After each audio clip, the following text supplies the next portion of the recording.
అమీర్పేటలో గర్ల్స్ హాస్టల్లో ఓనర్లు లోపలికి వెళ్ళి అసభ్యకరంగా బిహేవ్ చేయడం, అమ్మాయిలు నెంబర్లు అడగడం, ఇది ఎంతవరకు కరెక్ట్ అంటారు? ఏం చెప్పమంటావు నన్ను? ఏం చెప్పమంటారు నన్ను? ఏం చెప్పమంటావమ్మా? నేను అసలు ఏం చెప్పలేకపోతున్నా. ఎందుకంటే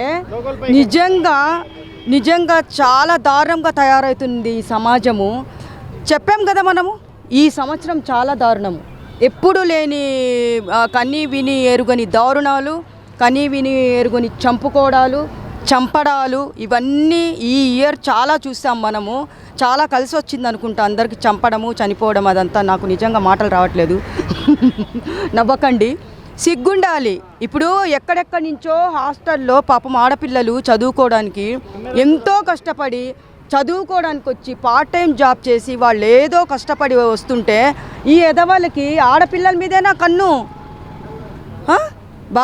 వాళ్ళకి భార్యలు లేరా? అసలు వాళ్ళకి పిల్లలు లేరా ఇంట్లో? వాళ్ళ పిల్లలకి ఎవరన్నా నెంబర్లు అడిగి ఇట్లా మిస్బిహేవ్ చేస్తే వాళ్ళు ఊరుకుంటారా?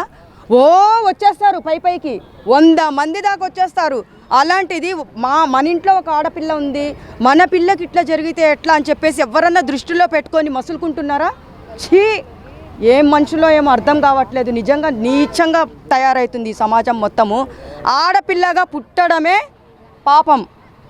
ఎంత పాపం అంటే ఒకడి చేతిలో బలి అవ్వాల్సిందే ఈసారి ఆడపిల్లలు పుడితే. ఇప్పుడు పుట్టారనుకోండి, చనిపోవడానికే పుట్టాలి, ఒకళ్ళ చేతిలో బలి అవ్వడానికే పుట్టాలి. కానీ స్వేచ్ఛ లేదు వాళ్ళకి. నిజంగా చెప్తున్నా కదా నేను, స్వేచ్ఛ లేదు వాళ్ళకి. ఎక్కడికి వెళ్ళినా సెక్యూరిటీ అని లేదు.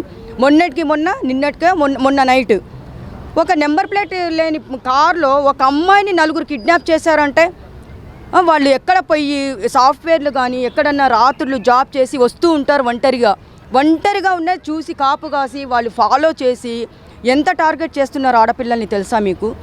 కన్న తల్లిదండ్రులు ఇంటికి వచ్చే వరకు మా పిల్లలు ఎప్పుడొస్తారా అని చెప్పేసి పాపం వాళ్ళు నిద్రపోకుండా వాళ్ళ కోసమే కాపలా కాస్తుంటే, ఈరోజు కొంతమంది ఏమో ఇలా ఒకళ్ళ చేతిలో బలవుతున్నారు, ఒకళ్ళ జీవితాలు నాశనం చేస్తున్నారు, కొంతమంది శవాలయ్యి ఇంటికి వస్తున్నారు. అమ్మాయిలు ఏమీ లేకుండానే అబ్బాయిలు అంత దూరం వస్తారా? అమ్మాయిలు ఏమీ లేకుండానే బాయ్స్ అంత ధైర్యం చేస్తారా? నేను చాలామంది కొంతమంది మంచి ఆడపిల్లల గురించి 50% చాలా మంచి పిల్లలు ఉంటారని చెప్పాను. కానీ అమ్మాయిలది కూడా తప్పు ఉంటుంది. తప్పు లేదని నేను ఏ వీడియోలో చెప్పట్లేదు కదా. ఒక అమ్మాయి చాలా వీడియోలో చూసుకోండి, ఒక అమ్మాయి అబ్బాయిని చనువు ఇస్తే మాత్రము ఎంత దూరమైనా వస్తాడు. అదే మనము ధైర్యంగా ఉండి నువ్వెవడ్రా అని చెప్పేసి చెప్పు తీసుకొని కొట్టి ఇలా చేస్తే మాత్రము ఎవ్వరు సాహసించరు, రారు, ముందుకు కూడా రారు. అలా ఉండాలి ప్రతి ఒక్క అమ్మాయి. నేను ఏమంటున్నానంటే, మీకు మీరే కాపాడుకోవాలి, మీకు మీరే ఫైట్ చేయాలి, మీకు మీరే ఎలా ఉండాలంటే, అరే ఈ అమ్మాయితో పెట్టుకుంటే వద్దురా నాయనా అని 10 మంది అనుకునేలా చెయ్యాలని చెప్పేసి ప్రతి ఒక్క వీడియోలో చెప్తున్నా నేను. కొంతమంది ఏం చేస్తున్నారంటే, అబ్బాయిలకి ఇదేంటంటే ఇది లవ్ అని చెప్పేసి, ప్రేమ అని చెప్పేసి ఈ లవ్ ట్రాక్లో వెళ్తున్నారు. రైల్వే ట్రాక్లో కాదు, లవ్ ట్రాక్ అనేది ఒకటి ఉంటుంది. అది మొత్తం ఫేకే. ఈ కాలంలో లవ్ అనేది లేదమ్మా. నిజం చెప్తున్నా నేను. ఓన్లీ డబ్బు కోసం మదం ఎక్కి కామంతో చచ్చిపోతున్నారు. మగోళ్ళ కంటే ఆడవాళ్ళు వాళ్ళకి ఎక్కువైపోయింది ఇప్పుడు. ఏంటంటే చెప్పలేను, ఒక ఆడపిల్లగా చెప్పాలి నేను. ఎందుకంటే మొన్న 4 లవ్ చేసింది, వాళ్ళు 4 తన్నుకొని వచ్చారు ఒక చోట. ఇవే 4 కాదు 10 మందినైనా మెయింటైన్ చేసే సత్తా, బలము ఇప్పుడు ఆడవాళ్ళు వాళ్ళు చూపిస్తున్నారు మా సత్తా ఏందో. నేను ప్రతిసారి ఒకటి అనేదాన్ని, మగోళ్ళ కంటే ఆడవాళ్ళు ఒక అడుగు ముందుకే ఉంటారన్న అంటున్నాను. కానీ ఇదేందిరా నాయన, 10 అడుగులు ముందుంటున్నారు వాళ్ళు. ప్రతి దాంట్లోనూ సంపాదించడంలో కానీ ఇలాంటి ఎదవేషాలు వేయడంలో కానీ 10 అడుగులు ముందే ఉన్నారు వాళ్ళకంటే ఫస్ట్. అది అక్కడ ఉండే అంటే హాస్టల్ అమ్మాయిలు ఏంటి, సెక్యూరిటీ గార్డులు ఇలా ఓనర్స్ ఇలా రావడం ఏంటి అంటే, ఇక్కడ ఈ హాస్టల్లో ఇలానే వస్తారు, ఇష్టం ఉంటే ఉండండి లేదంటే వెళ్ళిపోండి అన్నట్టు మాట్లాడతారు. ఇంత దారుణంగా దిగజారారు ఏంటి? చెప్తున్నా కదా. ఇప్పుడు వాళ్ళు నిజంగా నెంబర్లు అడగడము, మరి అక్కడ హాస్టల్స్లో ఏం జరుగుతుందో ఏమో తెలియడం లేదు మనకి. అమ్మాయిలు కూడా చాలా జాగ్రత్తగా ఉండాలమ్మా. నేను చెప్తున్నాను, మీరు తల్లిదండ్రులను వదిలేసి మీరు ఇక్కడ చదువుకోవడానికి ఉద్యోగాల కోసం వచ్చి పాపం హాస్టల్లో ఉండి ఏదో చేస్తున్నారు.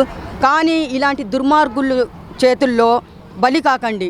మీరు కావాలంటే ఇలా ఎవరన్నా సపోజ్ మిమ్మల్ని టార్చర్ పెట్టారంటే పోలీస్ స్టేషన్లు లేవా? ఉన్నాయి కదా. ఎవరైతే హాస్టల్స్లో ఇలా బిహేవ్ చేస్తారో పోయి పోలీస్ స్టేషన్లో కంప్లైంట్ ఇవ్వాలి 100% ఇవ్వాలి. అక్కడ మీరు ఉండకండి, మీరు వేరే చోట అయినా జాయిన్ అవ్వచ్చు. ఆ డబ్బులు వేరే చోట పెడితే ఎక్కడైనా మీరు హాస్టల్లో ఉండొచ్చు. కానీ అదే హాస్టల్లో మిమ్మల్ని టార్చర్ పెడుతున్నారంటే మీరు ఉండకండి దయచేసి. పోలీస్ స్టేషన్ చట్టాలు ఉన్నాయి, పోలీసు వాళ్ళు ఉన్నారు, వాళ్ళకి ఏదైనా జరిగితే వెంటనే మీరు వెళ్ళి కేసు పెట్టాలి. అది లేదు అంటే అప్పుడు మీరు పెడితేనే వాళ్ళకి బుద్ధి మీరు చెప్పాలి. మీరు భయపడకూడదు. ఎవరైనా సరే ముందడుగు వేసి మీరు సత్తా ఏందో చూపించి మీరు చాటుకోవాలని చెప్పేసి ప్రతి ఒక్క వీడియోలో నేను చెప్పుకుంటూ వస్తున్నాను. మీరేందో జనాలకి చూపించాలి, ప్రతి ఒక్కరికి చూపించాలి. అబ్బాయిలకు కూడా మీ ఏందో చూపించాలి. ధైర్యం అనేది, సాహసం అనేది మీలో ఉండాలి.